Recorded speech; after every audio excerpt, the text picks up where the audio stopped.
ومن سيئات أعمالنا من يهده الله فلا مضل له ومن يضلل فلا هادي له وأشهد أن لا إله إلا الله وأشهد أن محمدا عبده ورسوله أرسله بالحق بشيرا ونذيرا أما بعد فإن خير الحديث كتاب الله وخير الهدي هدي محمد صلى الله عليه وسلم فأعوذ بالله السميع العليم من الشيطان الرجيم بسم الله الرحمن الرحيم إنا أنزلناه في ليلة القدر وما أدراك ما ليلة القدر ليلة القدر خير من 1000 شهر تنزل الملائكة والروح فيها بإذن ربهم من كل أمر سلام هي حتى مطلع الفجر.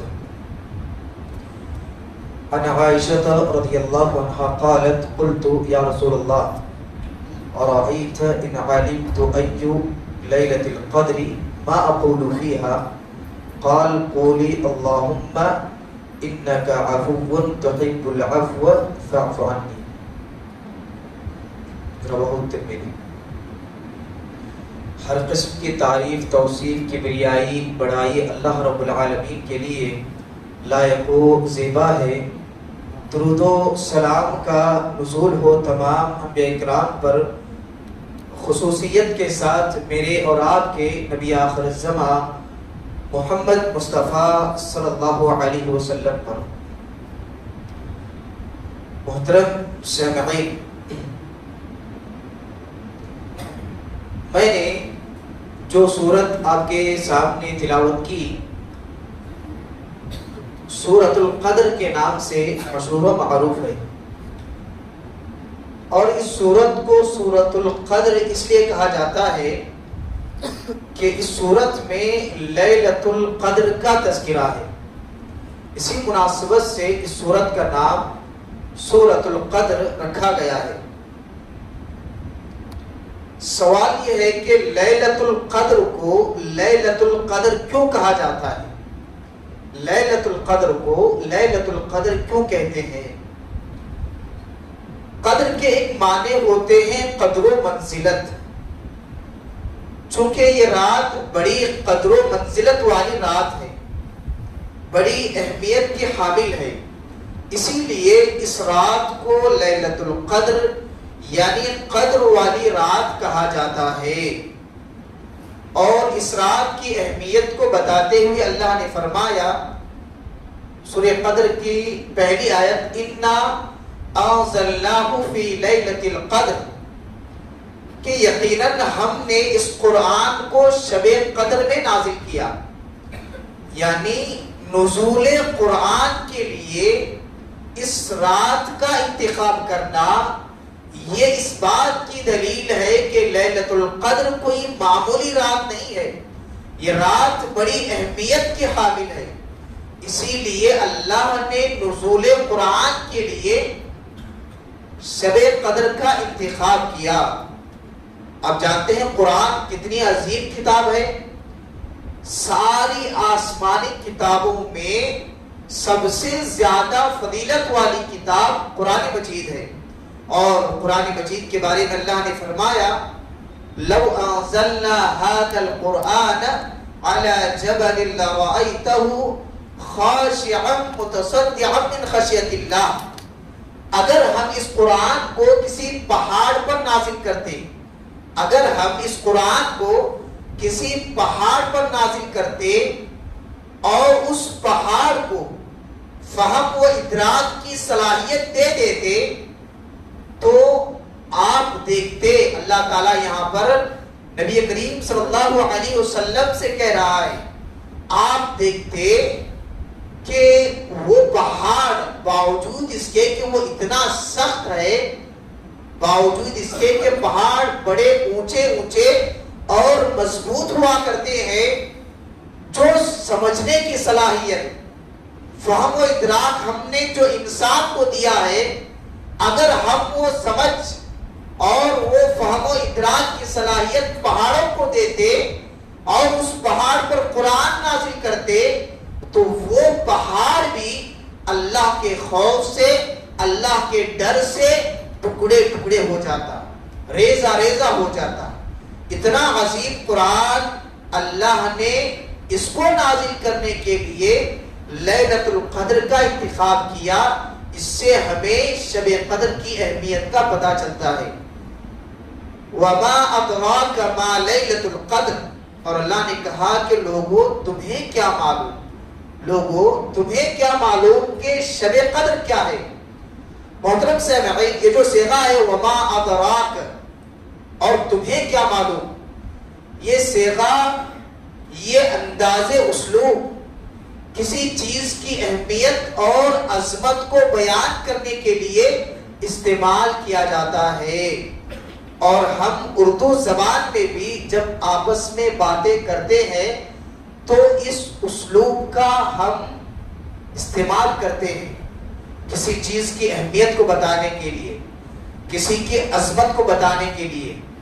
یہاں تک کہ چھوٹے بچے بھی اس اسلوب کا استعمال کرتے ہیں۔ چھوٹے بچے، ہم نے چھوٹے بچوں سے بھی یہ اسلوب اختیار کرتے ہوئے سنا ہے۔ دو بچے آپس میں باتیں کر رہے تھے، ایک بڑے ہنڈے کے بارے میں، ایک بڑا روڑی، اس کے بارے میں دو بچے آپس میں بات کر رہے ہیں۔ وہ ہنڈا اور روڑی، اس کا نام کیا ہے میں نہیں بتاؤں گا، وہ دو بچے آپس میں بات کر رہے ہیں۔ ایک بچہ کہہ رہا ہے کہ فلاں جو ہنڈا ہے، فلاں جو روڑی ہے، وہ بہت اونچا شخص ہے، بہت پہنچی ہوئی شخصیت ہے، وہ آخری بہت زیادہ طاقتور ہے۔ دوسرا بچہ اس سے کہہ رہا ہے کہ نہیں، وہ تو معمولی ہنڈا ہے، اتنا بڑا ہنڈا نہیں، وہ تو معمولی ہنڈا ہے، وہ تو صرف ایک گلی کا ہنڈا ہے، اس سے بڑے بڑے روڑیزم کرنے والے دنیا میں موجود ہیں۔ اب یہ پہلا لڑکا اب اس کی اہمیت کو بتانا ہے، وہ کہہ رہا ہے کہ ابھی تجھے نہیں معلوم، تجھے کیا معلوم اس کے بارے میں، وہ کتنا بڑا ہنڈا ہے تجھے نہیں معلوم۔ تو یہ اسلوب بچے بھی استعمال کرتے ہیں۔ تو آپ دیکھیں اللہ رب العالمین لیلۃ القدر کی اہمیت کو بتانے کے لیے وما ادراک، لوگوں تمہیں کیا معلوم، اس کا ایک مطلب یہ ہوتا ہے یعنی اس کا مکمل علم اللہ کے علاوہ کسی کو نہیں معلوم، اس کی گہرائی تک اللہ کے سوا کوئی پہنچ ہی نہیں سکتا۔ لیلۃ القدر کی بعض اہمیتیں، بعض فضیلتیں ہمیں معلوم ہیں، لیکن اس کی مکمل قدر کیا ہے یہ اللہ کے علاوہ کوئی نہیں جانتا۔ آپ دیکھیں قرآن مجید میں مختلف مقامات پر جو اہم چیزیں ہیں ان کی اہمیت کو بتانے کے لیے اللہ نے یہ اسلوب، یہ صیغہ استعمال کیا ہے۔ قرآن میں اللہ نے فرمایا سورہ حاقہ میں الحاقۃ ما الحاقہ وما ادراک ما الحاقہ، ثابت ہونے والی کیا ہے، لوگوں تمہیں کیا معلوم کہ وہ ثابت شدہ چیز کیا ہے۔ یہاں پر اللہ رب العالمین قیامت کا تذکرہ کر رہا ہے، قیامت کی ہولناکیوں کا، اور اللہ تعالیٰ یہ کہہ رہا ہے کہ اس کی جو ہولناکیاں ہیں اس کے بارے میں آپ کو کیا معلوم، تمہیں پتا نہیں۔ پھر سورہ مدثر آیت نمبر 27 میں اللہ نے فرمایا جہنم کی حقیقت کو بیان کرتے ہوئے وما ادراک ما سقر، اور تمہیں کیا معلوم کہ جہنم کیا چیز ہے۔ حالانکہ معراج کے موقع پر نبی کریم صلی اللہ علیہ وسلم کو جنت اور جہنم کی سیر کرائی گئی، لیکن جہنم کی حقیقت مکمل طور پر کون جانتا ہے، صرف اور صرف اللہ تعالیٰ جانتا ہے۔ اسی طرح سورہ انفطار میں اللہ نے فرمایا وما ادراک ما یوم الدین ثم ما ادراک ما یوم الدین، لوگوں تمہیں کیا معلوم کہ بدلے کا دن کیا ہے۔ یہاں پر بھی قیامت کا تذکرہ ہو رہا ہے، اور یہی اسلوب اللہ نے استعمال کیا ہے، ما ادراک یوم الدین، کہ تمہیں کیا معلوم کہ قیامت کیا چیز ہے، بدلے کا دن کیا چیز ہے، تمہیں کیا معلوم۔ سورہ مطففین میں اللہ نے سجین اور علیین کے بارے میں کہا وما ادراک ما سجین، تمہیں کیا معلوم کہ سجین کیا ہے۔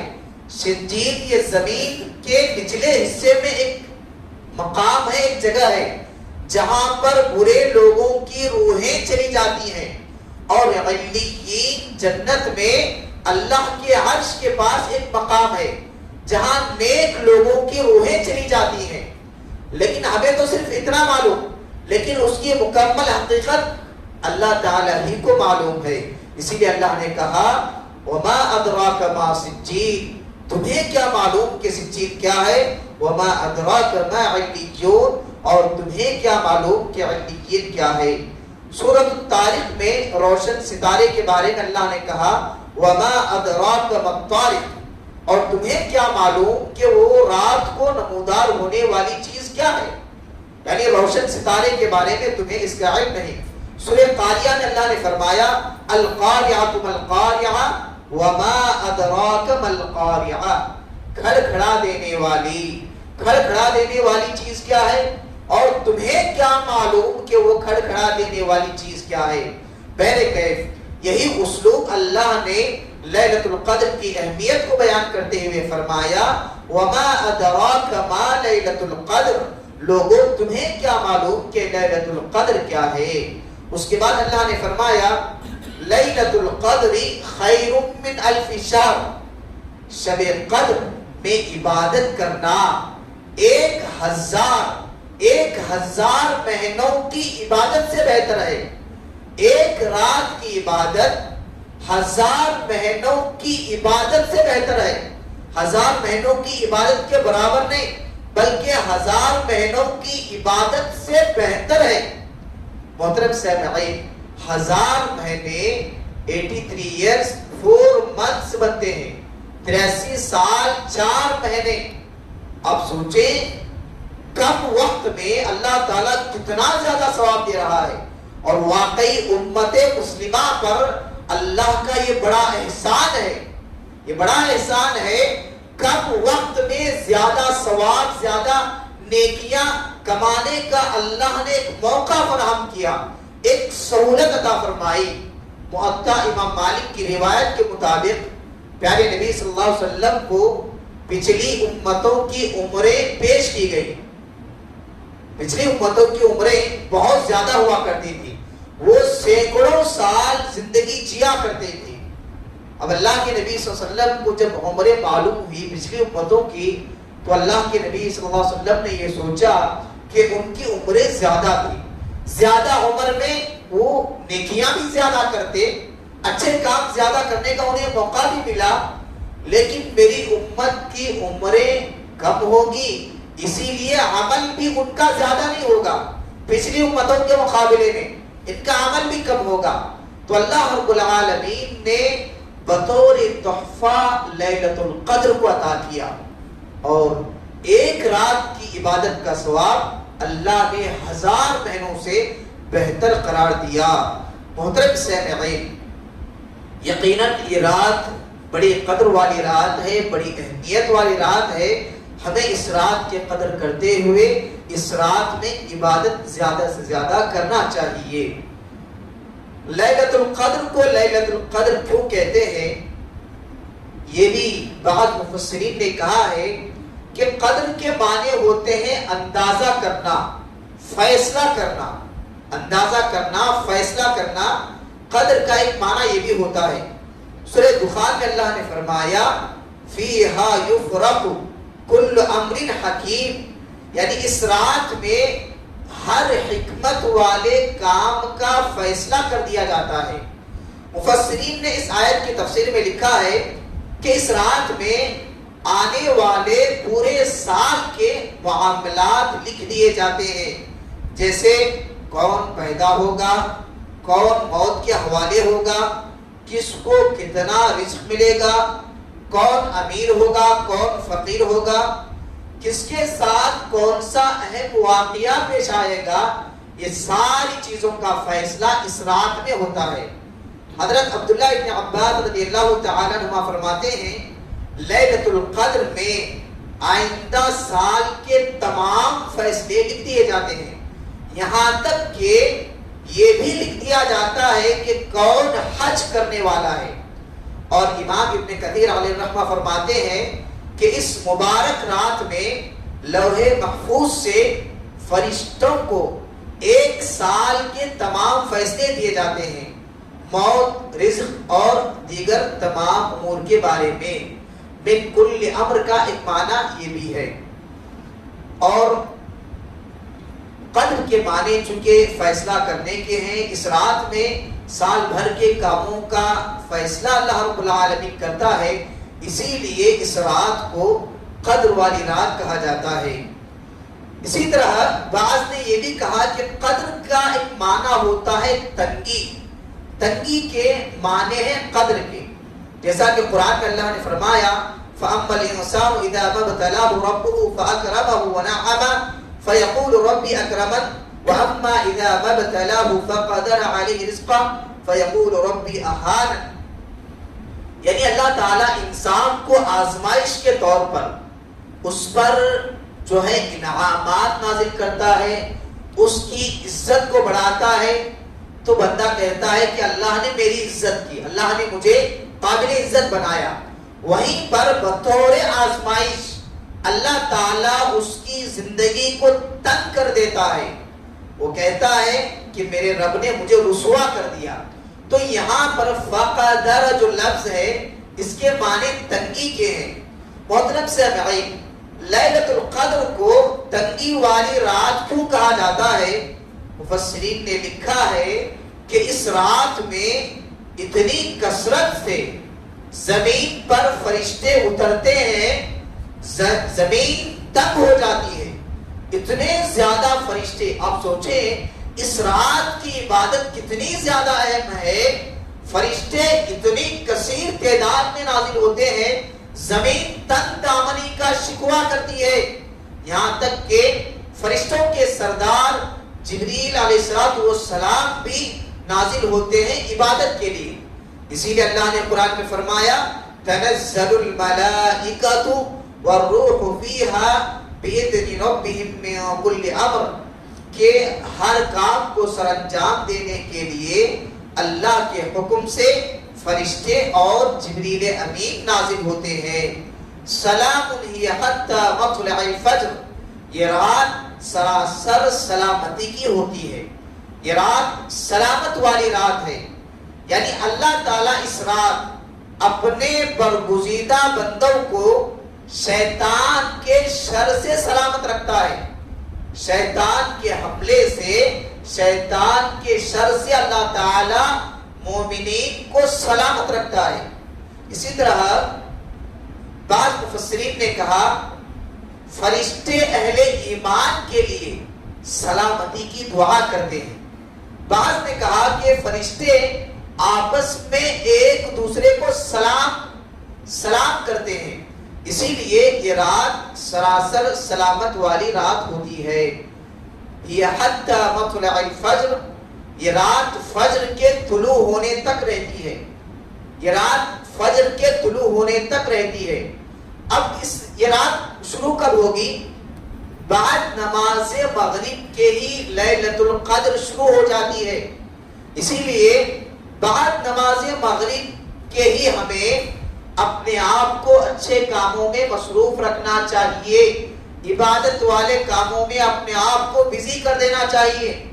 افسوس کہ بعض مساجد میں خاص کر کے طاق راتوں میں، یعنی رمضان کا یہ جو شروع کے 2 عشرے ہیں، 20 رمضان تک عشاء کا جو وقت ہوتا ہے نماز عشاء کا وہ سیم ہوتا ہے، لیکن 20 رمضان کے بعد خاص طور پر طاق راتوں میں نماز عشاء کا وقت بڑھا دیا جاتا ہے بعض مساجد میں، یہاں تک کہ کسی مسجد میں 10 کو نماز عشاء ادا کی جاتی ہے، کہیں پر 10:15 کو، کہیں پر 10:30، 10:30، اتنا تاخیر سے نماز عشاء ادا کی جاتی ہے۔ مقصد کیا ہوتا ہے؟ لوگوں کو جگا کر کے رکھنا ہے۔ تو محترم سامعین، لیلۃ القدر کا مقصد صرف لوگوں کو جگا کر کے رکھنا نہیں ہے، بلکہ انہیں عبادت کے لیے موقع فراہم کرنا ہے، انہیں عبادت گزار بنانا ہے۔ ہم جتنا تاخیر سے عشاء کا وقت رکھیں گے، لوگ اتنا زیادہ تاخیر سے آئیں گے، اللہ ماشاءاللہ بہت کم لوگ اس وقت کا صحیح استعمال کریں گے، ورنہ ہر کوئی کھانے پینے میں یا دیگر مصروفیات میں لوگ رہیں گے۔ تو ہمیں سمجھنا چاہیے کہ مغرب کے بعد ہی سے لیلۃ القدر کا وقت شروع ہو جاتا ہے۔ اگر لوگ اتنے وقت میں غفلت کا اگر شکار ہیں تو اس کا ذمہ دار کون ہوگا؟ وہی افراد ہوں گے جو نماز عشاء کا وقت تاخیر سے کر رہے ہیں۔ اگر ہم جلدی کریں گے، ہونا تو یہ چاہیے طاق رات کی مناسبت سے عشاء کے وقت کو پہلے کیا جائے. اگر پہلے کیا جائے تو بہتر ہوگا، کیونکہ لوگ بہت جلدی مسجد میں داخل ہوں گے عبادت کے لیے. تو محترم سامعین، لہذا یہ رات مغرب کے بعد ہی سے شروع ہوتی ہے، فجر کے طلوع ہونے تک رہتی ہے. لہذا یہ رات بڑی سلامت والی اور بڑی قدر والی رات ہے. ہمیں چاہیے کہ ہمیں اس رات میں زیادہ سے زیادہ نیکیاں کرنے کے لیے اپنے آپ کو تیار رکھیں. صحیح بخاری صحیح مسلم کی روایت ہے، پیارے نبی صلی اللہ علیہ وسلم نے فرمایا تحروا لیلۃ القدر فی العشر الاواخر من رمضان، کہ لیلۃ القدر کو رمضان کے آخری عشرے میں تلاش کرو. لیلۃ القدر کو رمضان کی آخری عشرے میں تلاش کرو. صحیح بخاری ہی کی ایک اور روایت ہے جس میں کیا ہے، تحروا لیلۃ القدر فی الوتر من العشر الاواخر من رمضان، یعنی اللہ کے نبی صلی اللہ علیہ وسلم نے فرمایا لیلۃ القدر کو رمضان کے آخری عشرے کی طاق راتوں میں تلاش کرو. ایک روایت میں ہے پورے عشرے میں تلاش کرو، ایک روایت میں ہے کہ آخری عشرے کی طاق راتوں میں تلاش کرو. تو اس میں بعض مفسرین نے یہ بات لکھی ہے کہ لیلۃ القدر کو آخری عشرے میں تلاش کرنا چاہیے، یعنی اس میں عبادت کرنا اور عبادت کے لیے محنت کرنا. لیکن زیادہ امکان یہ ہے کہ 5 جو طاق راتیں ہیں اس میں سے کوئی ایک لیلۃ القدر ہو. یعنی اگر کسی کو کنفرم کرنا ہے تو اسے چاہیے کہ وہ اخلاص کے ساتھ مکمل آخری عشرہ عبادت کرے، آخری عشرے کی طاق راتوں پورا عشرہ عبادت کرے. اور اگر وہ زیادہ امکان کے چکر میں ہے تو اسے چاہیے کہ وہ 5 طاق راتوں میں بھی عبادت کر سکتا ہے. محترم سامعین، لیلۃ القدر کی اہم ترین عبادت کیا ہے؟ لیلۃ القدر کی اہم ترین عبادت کیا ہے؟ لیلۃ القدر کی اہم ترین عبادت قیام اللیل ہے. جیسا کہ ترمذی کی مشہور و معروف روایت ہے، پیارے نبی صلی اللہ علیہ وسلم نے فرمایا من قام لیلۃ القدر ایمانا واحتسابا غفر له ما تقدم من ذنبه، جو لیلۃ القدر میں ایمان اور ثواب کی نیت سے قیام کرتا ہے تو اللہ تعالیٰ اس کے گزشتہ جو گناہ معاف کر دیتا ہے. تو یہاں پر خاص طور پر قیام اللیل کا تذکرہ کیا. بعض محدثین کہتے ہیں کہ لیلۃ القدر میں دیگر جو عبادات ہیں، قرآن کی تلاوت کرنا، دعا کرنا، ذکر و اذکار کرنا، نوافل وغیرہ پڑھنا، یہ بھی جائز ہے. لیکن بعض محدثین کہتے ہیں کہ لیلۃ القدر کا جو اہم عمل ہے وہ قیام اللیل ہی ہے. اسی لیے لوگوں کو قیام اللیل کا صحیح اجر ثواب پانے کے لیے لوگوں کو چاہیے کہ وہ قیام اللیل کا خاص اہتمام کریں. محترم سامعین، قیام اللیل میں ایک خاص دعا نبی کریم صلی اللہ علیہ وسلم نے سکھلائی ہے. عائشہ رضی اللہ تعالی عنہا نے جب نبی کریم صلی اللہ علیہ وسلم سے کہا اے اللہ کے نبی صلی اللہ علیہ وسلم، اگر میں شب قدر کو پاؤں تو میں لیلۃ القدر میں کیا پڑھوں، کیا اللہ رب العالمین سے مانگوں؟ تو اللہ کے نبی صلی اللہ علیہ وسلم نے ایک دعا سکھلائی. ہم میں سے ہر کسی کو یہ دعا یاد ہونا چاہیے، اور لیلۃ القدر میں یعنی اس آخری عشرے کی راتوں میں اس دعا کا کثرت سے اہتمام کرنا چاہیے. وہ دعا کیا ہے؟ اللہم انک عفو تحب العفو فاعف عنی. اے اللہ، تو بہت زیادہ معاف کرنے والا ہے اور تو معافی کو پسند کرتا ہے، معاف کرنے کو تو پسند کرتا ہے. فاعف عنی، اے اللہ مجھے معاف فرما. تو محترم سامعین، عفو اللہ تعالیٰ بہت زیادہ معاف کرنے والا ہے. اور قرآن مجید میں سورہ نساء آیت نمبر 43 میں اللہ نے فرمایا ان اللہ کان عفوا غفورا، بے شک اللہ رب العالمین معاف کرنے والا اور بخشنے والا ہے. سورہ نساء آیت نمبر 99 میں فرمایا وَكَانَ اللَّهُ عَفُوًّا غَفُورًا، بے شک اللہ رب العالمین گناہوں کو معاف کرنے والا اور بخشنے والا ہے۔ اب دیکھیں، عفون کا معنی ہوتا ہے گناہوں کو مٹا دینا، غفور کا معنی ہوتا ہے گناہ کو چھپانا۔ اللہ رب العالمین گناہوں کو مٹانے والا بھی ہے، گناہوں کو چھپانے والا بھی ہے۔ مثال کے طور پر عفون کا لفظ آپ دیکھیں قرآن میں، قرآن کی یہ خاصیت ہے جو لفظ معنی کے اعتبار سے زیادہ وسیع ہوتا ہے اس کو اللہ تعالیٰ پہلے ذکر کرتے ہیں۔ آپ دیکھیں یہاں پر پہلے عفون ہے، بعد میں اللہ نے غفور کا تذکرہ کیا، عفون غفور، عفون غفورا، پہلے عفون کا تذکرہ بعد میں غفورا۔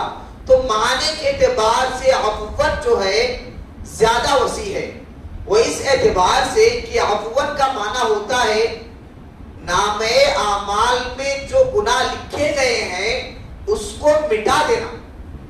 یعنی نامہ اعمال میں ہم جو گناہ کرتے ہیں اللہ فرشتے لکھ لیتے ہیں، جب ہم معافی مانگتے ہیں یا اللہ تعالیٰ معاف کرنے والا ہے، اس کا مطلب یہ ہوتا ہے اللہ نامہ اعمال سے گناہوں کو مٹا دیتا ہے۔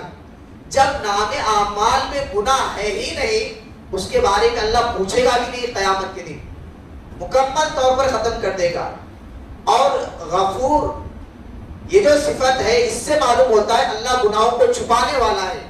کیا معنی؟ یعنی نامہ اعمال میں گناہ لکھے ہوئے ہوتے ہیں، مٹائے نہیں جاتے، لکھے گئے ہوتے ہیں۔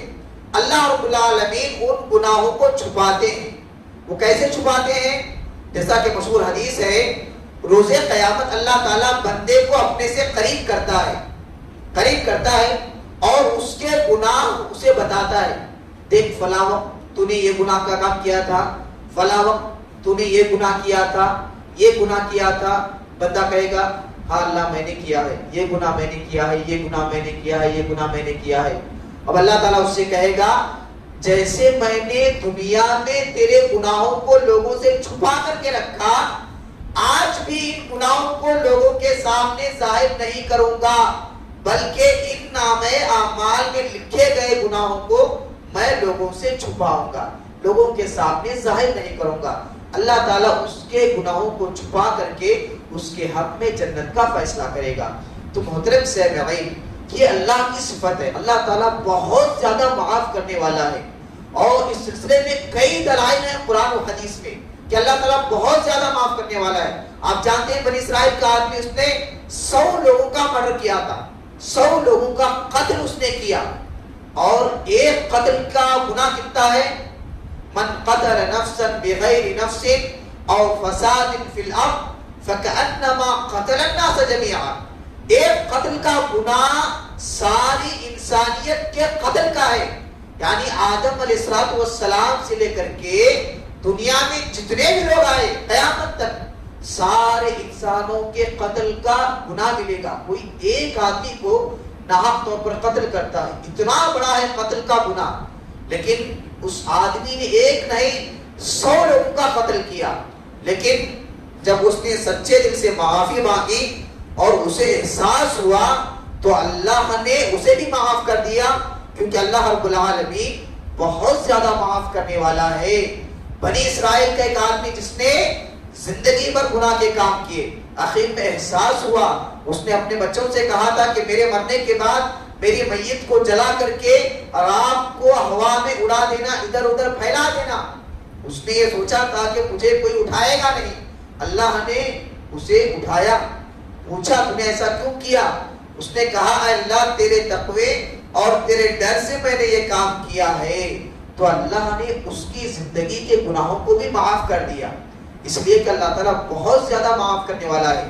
اب اندازہ لگائیں، ایک آدمی زندگی بھر گناہ کے کام کرتا ہے، زندگی بھر شرک کے اندر ملوث رہتا ہے، آخری مرحلے میں اسے پتا چلتا ہے کہ شرک یہ بڑا گناہ ہے، کسی بھی صورت میں اللہ معاف نہیں کرتا۔ سچے دل سے شرک کو چھوڑ کر کے توبہ کرتا ہے، اور توبہ کرنے کے فوری بعد اس کا انتقال ہو جاتا ہے۔ اس نے ایک نیکی بھی نہیں کی، زندگی بھر شرک کیا، آخر میں احساس ہوا، معافی اس نے مانگی، لیکن نیک عمل کرنے سے پہلے اس کا انتقال ہو گیا، اللہ اس کے سارے گناہوں کو معاف کر دے گا اور اس کے حق میں جنت کا فیصلہ کرے گا۔ اسی لیے اللہ نے قرآن میں فرمایا یا عبادی الذین اسرفوا علی انفسہم لا تقنطوا من رحمت اللہ ان اللہ یغفر الذنوب جميعا انہ هو الغفور الرحیم۔ اللہ نے فرمایا کہ اے میرے بندو جنہوں نے گناہ کرنے میں اسراف کیا ہے، یعنی حد سے زیادہ گناہ کیے ہیں، ان کو بھی چاہیے کہ وہ اللہ کی رحمت سے مایوس نہ ہو، اللہ کی بارگاہ میں آئے، گریہ وزاری کریں، روئیں، گڑ گڑائیں، اللہ سے معافی مانگے، اللہ تمہارے تمام گناہوں کو معاف کر دے گا۔ یغفر الذنوب جميعا، کیوں معاف کرے گا؟ انہ هو الغفور الرحیم، اس لیے کہ اللہ تعالیٰ بڑا مہربان ہے، گناہوں کو بخشنے والا ہے، گناہوں کو معاف کرنے والا ہے۔ تو محترم سامعین، یقیناً یہ رات توبہ و استغفار کی رات ہے، لیلۃ القدر۔ ہمیں چاہیے کہ کثرت سے اللہ رب العالمین سے معافی مانگیں۔ اللہم انک عفو تحب العفو، اے اللہ تو معافی کو پسند کرتا ہے، معافی کو اللہ تعالیٰ چاہتا ہے، معافی کو اللہ تعالیٰ پسند کرتا ہے۔ اس کی مشہور و معروف دلیل کیا ہے؟ پیارے نبی صلی اللہ علیہ وسلم نے فرمایا کہ ایک ایسا آدمی جس کی سواری گم ہو جاتی ہے، سواری کے گم ہونے کے بعد وہ اس سواری کو تلاشتا ہے، ڈھونڈتا ہے، یہاں تک کہ تلاش کرتے کرتے وہ تھک جاتا ہے، اپنی تھکان کو دور کرنے کے لیے ایک درخت کے سائے میں لیٹ جاتا ہے، سو جاتا ہے۔ جیسے ہی بیدار ہوتا ہے کیا دیکھتا ہے؟ اس کی سواری اس کے سامنے موجود ہے۔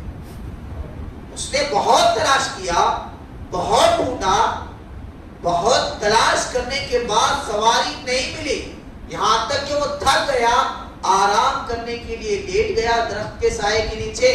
جب آنکھ کھلی تو کیا دیکھتا ہے؟ سواری اس کے سامنے موجود ہے۔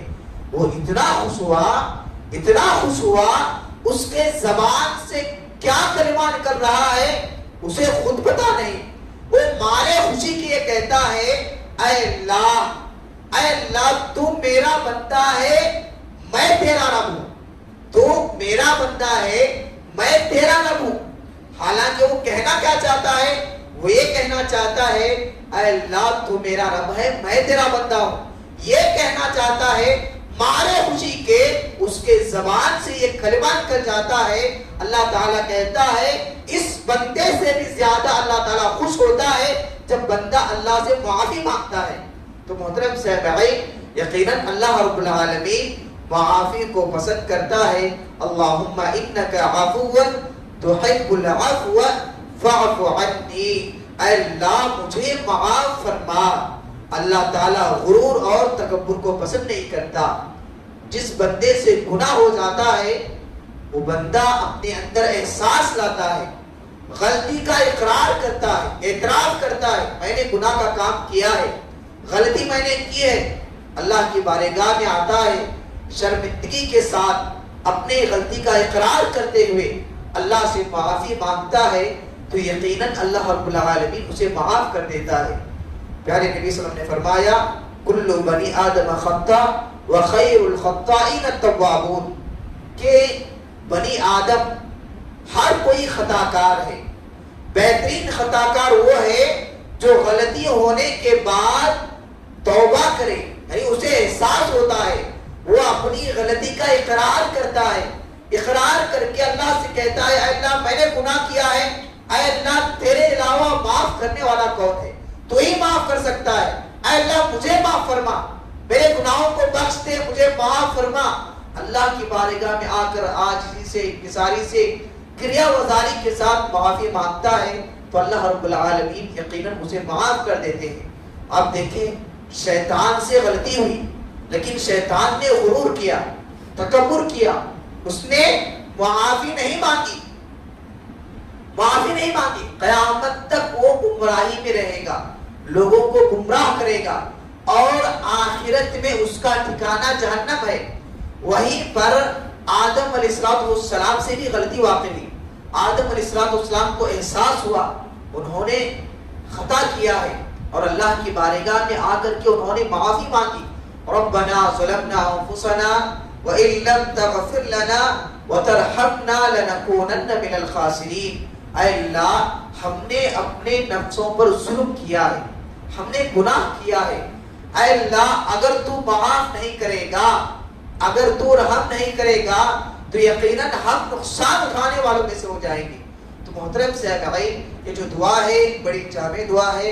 اللہم انک عفو تحب العفو فاعف عنی. اے اللہ تو معاف کرنے والا ہے اور معافی کو پسند کرتا ہے, اے اللہ تو مجھے معاف فرما. تو لیلۃ القدر میں ہمیں خاص طور پر اس دعا کا اہتمام کرنا ہے, اور لیلۃ القدر کی بڑی اہمیت ہے.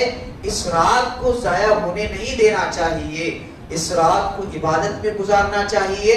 اور عبادات میں اہم جو عبادت ہے قیام اللیل ہے. قیام اللیل کے لیے اپنے آپ کو مکمل تیار رکھنا ہے, اور زیادہ سے زیادہ قیام اللیل, نماز تراویح, صلاۃ تہجد کا ہمیں اہتمام کرنا چاہیے. رب العالمین سے میں دعا کرتا ہوں اللہ سبحانہ و تعالی ہم مسلمان بھائیوں کو قرآن و سنت کی باتوں کو سننے, سمجھنے اور ان پر عمل کرنے کی توفیق عطا فرمائے. اللہ رب العالمین ہمیں نیکیاں کرنے والا, گناہوں سے بچنے والا بنائے. اللہ رب العالمین ہمیں لیلۃ القدر میں زیادہ سے زیادہ اللہ کی عبادت کرنے کی توفیق عطا فرمائے. ہر برے کام, غلط کاموں سے اللہ ہمیں بچنے کی توفیق عطا فرمائے. آمین. تقبل یا رب العالمین. وآخر دعوانا الحمد للہ رب العالمین.